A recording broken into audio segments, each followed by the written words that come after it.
Сложный перелет был. Прилетела с головной болью. И таблетки не помогали. Я одну выпила, вторую, и никак. Пришла в поликлинику. Что он выписал, так я и не знаю, потому что для меня было авторитетом белый халат. Пришла в процедурку, что укололи, тоже не знаю. Даже не спрашивала. Ну, как-то вот полное доверие врачам. А мне стало плохо.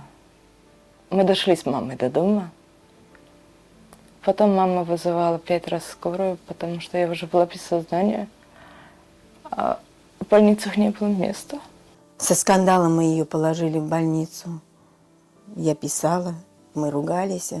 Ее наконец-то взяли в больницу. И вот там вот она и хуже, и хуже.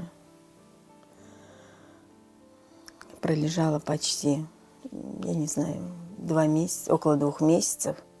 И выяснилось на тот момент, что у нас, в общем, как бы почки отказали.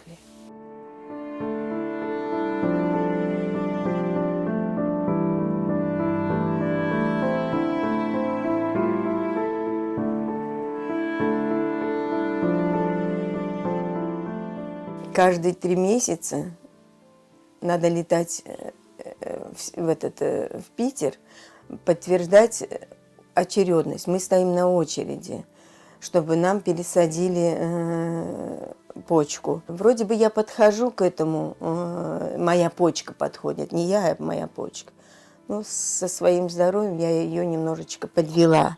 У меня сердечная недостаточность. Отказали категорично, хотя очень сильно уговаривала, как говорится. Мне-то жизнь уже не очень, как моей дочери. Ей было, она же молодая, у нее еще сынок есть, который, шкура Аллаха, старается для нас.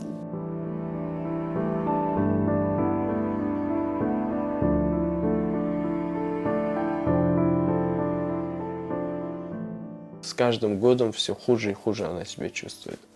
В процедурах после диализа ее давление до 30 падает, и она, говорить ей сложно там. Она предобморочное такое состояние.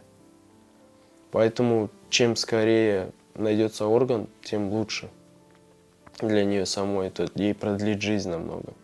Потому что ее иммунитет уже на грани. Сейчас нужны уже средства на такой предоперабельный сбор. Поэтому мы уже давно ждем, надеемся на почку. Чтобы она счастливая жила, здоровая и ничего ей не мешало.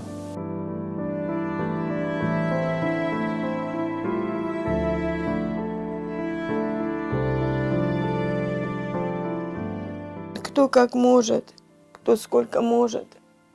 Все. Я буду благодарна каждому и за все, что поддержали мою дочку. Нам нужны средства, чтобы поправить ее здоровье.